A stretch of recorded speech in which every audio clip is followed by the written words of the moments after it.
چوتھے دن اور پانچویں دن وہی رہ جاتے ہیں جو پہلے کے نمازی ہوتے ہیں، یا 8 دن گزر جائیں گے، 10 دن، پھر چند وہ نمازی رہ جاتے ہیں، وہ حضرات جو صرف ماہ رمضان کے فصلی بٹیرے ہوتے ہیں، بس وہ ماہ رمضان انہیں تانی ہوتی ہے کہ اس میں پوری عبادت کرنی ہے، پھر چند لوگ وہ رہ جاتے ہیں۔ کہاں جاتے ہیں وہ مسلمان؟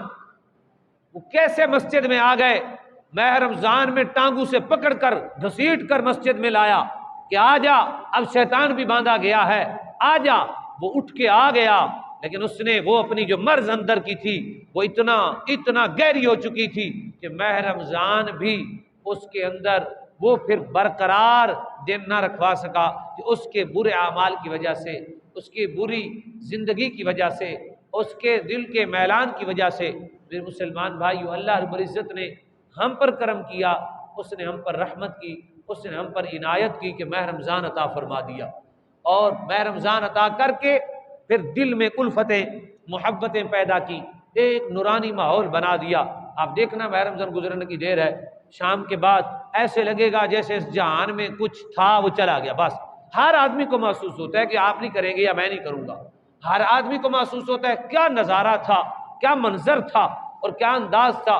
میرے آقا کی حدیث نہیں تھی، فرمایا جس نے ماہ رمضان کو پایا اور بخشش حاصل نہ کی، فرمایا وہ تو خاک آلودہ ہو گیا، اس نے کچھ پایا ہی نہیں۔ ماہ رمضان آیا، پھر بھی اس قدر اس کے اندر تکبر تھا، گناہوں کی محبت تھی، اللہ کی نافرمانی رس اور بس چکی تھی کہ ماہ رمضان میں بھی نہ آ سکا، ماہ رمضان میں بخشش نہ حاصل کر سکا۔ تو یہ وعیدات، یہ جو ادائیں ہیں وہ ہمارے لیے باعث بخشش ہیں۔ میں جو آپ کی بارگاہ میں عرض کرنا چاہتا ہوں وہ یہ ہے کہ اسلام میں نماز ایک اہم رکن ہے۔ کیا ہے؟ اہم رکن ہے۔ امام الانبیاء نے فرمایا میری آنکھوں کی ٹھنڈک ہے۔ میرے آقا نے فرمایا بلال ذرا کھڑے ہو کے تکبیر کہہ کے میرے دل کو ٹھنڈک پہنچاؤ۔ صحابی ہے، انہوں نے کہا میں بیمار ہوں، پیٹ میں درد ہو رہی ہے۔ حضور نے فرمایا کھڑے ہو جاؤ، نماز پڑھو، نماز میں شفا ہے، یعنی نماز شفا ہے۔ نبی نے صحابی آنکھیں نہیں ہیں، حضور نے فرمایا جاؤ یہ دعا پڑھو، 2 رکعت نماز پڑھو۔ انہوں نے نماز پڑھی، اللہ نے آنکھیں دے دی۔ نماز حاجات ہے، کبھی چاند گرن لگی حضور نے نماز پڑھ دی، سورج گرن لگی حضور نے نماز پڑھ دی۔ نماز ہماری کہاں کہاں ہے، بارش نہیں برس رہی حضور نے نماز ادا فرما دی، آندھی آئی حضور نے نماز شروع فرما دی۔ کریم آقا مولا صلی اللہ علیہ وسلم کبھی نماز صبح ہو، کبھی نماز ظہر، کبھی نماز عصر، کبھی نماز مغرب، کبھی نماز عشاء، کبھی نماز تہجد، کبھی صلاۃ الاوابین، نماز اوابین، کبھی اشراق، کبھی چاش، کبھی نماز عید، کبھی نماز جنازہ، کبھی جناب نماز حاجت، صلاۃ الحاجت جسے کہتے ہیں، کبھی صلاۃ الخوف، کبھی صلاۃ القصر۔ نماز ہی نماز ہے، ہر طرف نماز ہی نماز ہے۔ اللہ نے کبھی سنتیں، کبھی نوافل، کبھی واجب، کبھی فرائض، یہ ساری نماز ہی نماز ہے ہماری زندگی میں، ہر معاملے میں، ہر وقت۔ چٹکتی تلواروں کے نیچے نماز، اور تپتی ریت پر نماز، دہکتے پتھروں پر نماز، گھوڑے کے زینوں پر نماز، خون کے فوارے نکلتے ہوئے نماز۔ نماز اس قدر اہمیت کی حامل ہے، ہر طرف نماز ہی نماز ہی نماز ہے۔ صلاۃ الخوف، دشمن لڑ رہا ہے پھر بھی نماز کو ہاتھ سے نہیں جانے دینا۔ اگر آپ کو تھوڑا سا وقت بھی ملتا ہے تو ایک ایک رکعت کر کے پڑھ لیں، آدھے فوجی پڑھیں پھر آدھے پڑھ لیں، اس طرح کر کے نماز کسی صورت میں معاف نہیں ہے۔ میں آپ کی بارگاہ میں جملہ عرض کرنا چاہتا ہوں۔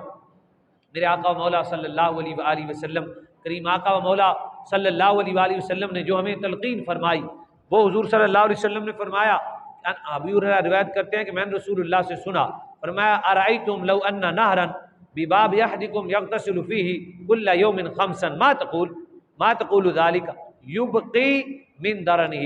نبی کریم صلی اللہ علیہ وسلم نے فرمایا، حضرت ابو ہریرہ فرماتے ہیں میں نے سنا، حضور نے فرمایا اگر تمہارے گھر کے سامنے ایک نہر گزرے اور 5 مرتبہ تمہارے دروازے کے سامنے ہو، 5 مرتبہ تم اس میں نہاؤ، تو فرمایا کیا میل باقی رہے گی؟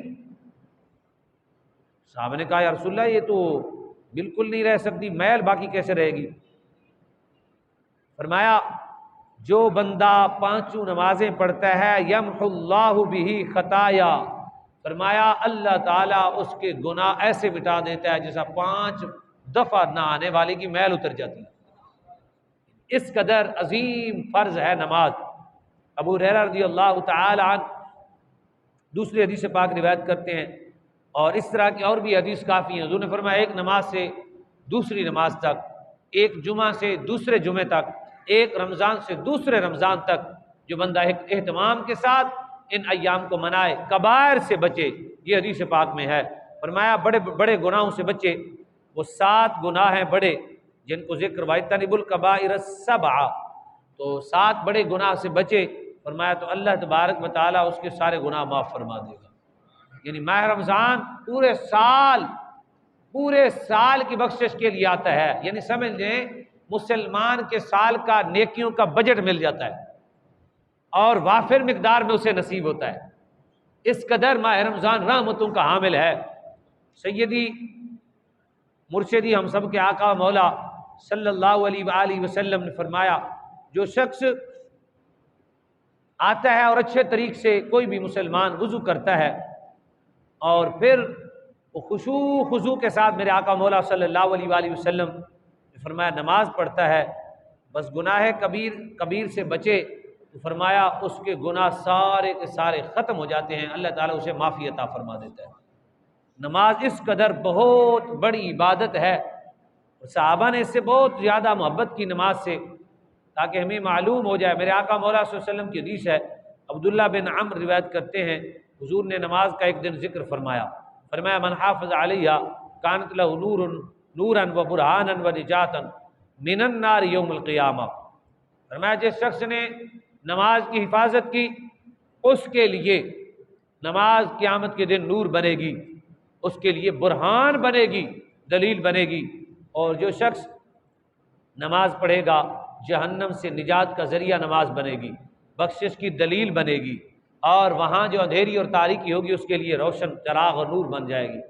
میں جو شخص نماز کی حفاظت نہ کرے، وَمَن لَّمْ يُحَافِظْ عَلَيْهَا لَمْ تَكُن لَّهُ نُورًا وَلَا نِجَاتًا وَلَا بُرْهَانًا وَكَانَ يَوْمَ الْقِيَامَةِ مَعَ قَارُونَ وَفِرْعَوْنَ وَهَامَانَ وَأُبَيْ بن خلف۔ فرمایا کہ جو شخص نماز کی حفاظت نہ کرے، بڑی سمجھنے والی بات ہے، میں عرض کرتا ہوں، جو شخص ایسا ہے جو حضور کی شفاعت پہ امید لگا کر بھی حضور شفاعت کریں گے، ہم اس کے قائل ہیں، حضور کی شفاعت سبحان اللہ، اسی کے توسل سے اللہ نے ہم پر کرم کرنا ہے، لیکن شفاعت کی 12 اقسام ہیں۔ کوئی شفاعت ہوگی پہلے بے حساب ہی بندے جنت میں چلے جائیں گے، کچھ جہنم سے خود حضور نکالیں گے، تو جہنم میں ایک لمحہ کوئی رہ سکتا ہے؟ کوئی پل سرات سے گرے گا اس سے حضور ہٹائیں گے۔ شفاعت کی اقسام ہیں جو علماء نے بیان فرمائی، وہ 12 ہیں۔ ایسے ہی ہے جیسے کسی ڈاکٹر کے ساتھ کسی دوستی ہو کسی کی بڑی اچھی، یا اس کا بیٹا ڈاکٹر ہو یا اچھا دوست ہو اس کا، یا باپ ڈاکٹر ہو اور وہ زہر کھا لے، اس سے پوچھا جائے وہ بھائی زہر کیوں کھائی، کہ ساڑی آ رہی ہے ڈاکٹر نال وہ ٹھیک کر لیں گے، تو کیا اس کو عقل مند کہیں گے؟ تو وہ بے وقوف ہے، اسے عقل نہیں ہے۔ میرے بھائیو سمجھنے والی بات ہے کہ بندہ بد اعمالی کرنا زہر کھانے والی بات ہے۔ حضور تو شفاعت کریں گے اگر ایمان بچ گیا، تو جہنم میں گر گئے، ٹکڑے ٹکڑے ہو گئے، اور پھر حضور نے شفاعت کی میرے آقا نے، تو پھر کیا کریں گے؟ حدیثیں بھری پڑی ہیں۔ اسی طرح کسی کی دوستی ہے، وہ ڈاکٹر ہے، ہڈی کا ڈاکٹر ہے، اور وہ جا کے گاڑی کے نیچے اپنی ٹانگ دے دے یا خود ہی نیچے گھس جائے کہ گاڑی اوپر گزارو، کہ کیوں توڑو ہڈیاں، میرا ڈاکٹر ہڈی والا بڑا دوست ہے، میرا بیٹا ہے، میرا باپ ہے، تو عقل مند ہوگا وہ؟ تو ایسے ہی ہے جو بد اعمالی کر کے حضور کی شفاعت کے اوپر امید لگائے بیٹھا ہے کہ حضور شفاعت کریں گے، میرے آقا مولا صلی اللہ علیہ وسلم ہمارے اوپر رحمت اور کرم کریں گے۔ بتانے کا مقصد یہ ہے، بڑی سمجھنے والی بات ہے، شاید یہ بات سمجھ آ جائے کہ گناہ پر کبھی بھی پورے قرآن اور حدیث میں میرے بھائیوں ایسا نہیں ہے، بلکہ یہ تو قیامت کے دن ماہ رمضان ہمارے اوپر دلیل بنے گا، دلیل بن جائے گی۔ بھائی ماہ رمضان میں رب نے بلایا، مسجد میں آ گئے، اور پھر وہ پھر سارا سال کبھی مسجد منائے، پھر کبھی، اور کچھ لوگ رشوت چھوڑ دیتے ہیں، یہ مجھے معلوم ہے، کچھ